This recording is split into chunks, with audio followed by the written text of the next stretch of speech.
Ngiyakubingelela ngegama likaJesu kuphi nakuphi lapho ukhona khona. Lamuhla ngaloko kungiLesithathu 19 kuFebruary 2025. Lamuhla-ke iRhapsody yethu lesiphelelwe ngiyo ngumfundisi Chris Oyakhilome lithi Kristu lo nguNkulunkulu. Amen. Johana 20 verse 30-31 uthi Jesu wenda tibonakaliso letinyenti embikwe bafundzi bakhe letingakabhalwa kule ncwadzi. Leti tibhalelwe kutsini tewukholwa kutsi Jesu unguKristu indvodzana yaNkulunkulu nekutsi ngekukholwa kwenu nibe nekuphila ngelibito lakhe. Amen.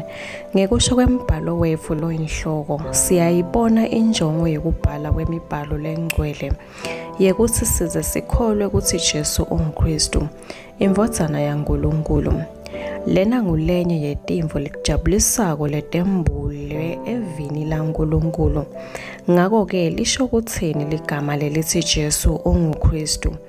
Iyini incandzelo yaKristu?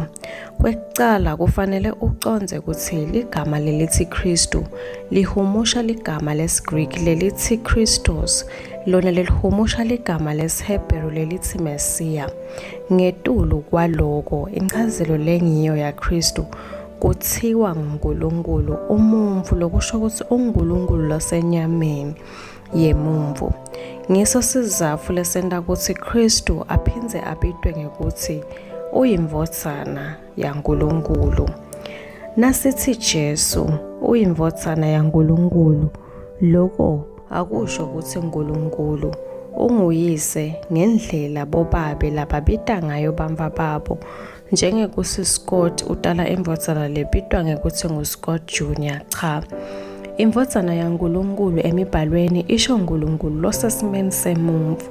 Kungako-ke ngesikhatsi Jesu athi uyindvodzana yaNkulunkulu, baholi benkholo bamsola ngekutsi uhlambalate uNkulunkulu, bebakholelwa kutsi Jesu bekatsi ulingana naNkulunkulu. Ngalokufanako kuJohane 10 verse 30 Jesu watsi mina naBaba simunye, lokwenta abaholi bemaJuda bathatha imatshe kute bamgcobe ngawo, bebaphikisana naye ngekutsi yena njengoba bengumuntfu bekatenta uNkulunkulu. Ngenxa yekungati kwabo livu laNkulunkulu nekutsi Jesu ngubani bamba abazange bakwemukele kuba kwakhe nguNkulunkulu kanye naloko lokwakushiwo emavi akhe. Kodwa Jesu akazange atende alingane naNkulunkulu, yena lucobo uNkulunkulu. Lolu lwati uNkulunkulu lafuna ukuthi nibe nalo, futhi uyasitshela loko lokwentekako nangabe nikholwa. Nitawutfola kuphila ngelibito lakhe. Nguyiphi lempilo? Impilo yeNkulunkulu.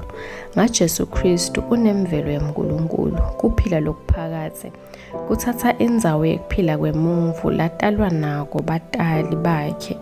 Manje sewungumngani waNkulunkulu lonemusa, uNkulunkulu umuntfu, ngoba njengoba yena Jesu anjalo nawe unjalo kulo mhlaba. 1 John 4 verse 17. Amen.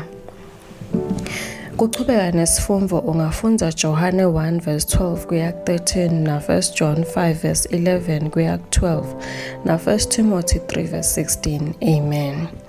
Kulesikhatsi ngalo sitawushona ngomthandazo, utawusha emva kwami uthi Babe lotsandzekako, ngiyabonga ngesibusiso sekuphila lokuphakathe ngaJesu Kristu. Ngiyakholwa ukuthi unguKristu indvodzana yaNkulunkulu lengiphila ngayo. Ngincobile, ngiphelele futhi ngigciniwe kuye. Kuphila kwami kukhombisa timvo letiphilako naletikhona taNkulunkulu. Futhi ngiveta ingatimulo yakho, kuhlakanipha, kulunga kanye nemusa. Egameni likaJesu Kristu. Amen. Ngiyathemba ukuthi uyifokotele kakhulu iRhapsody yalomuhla.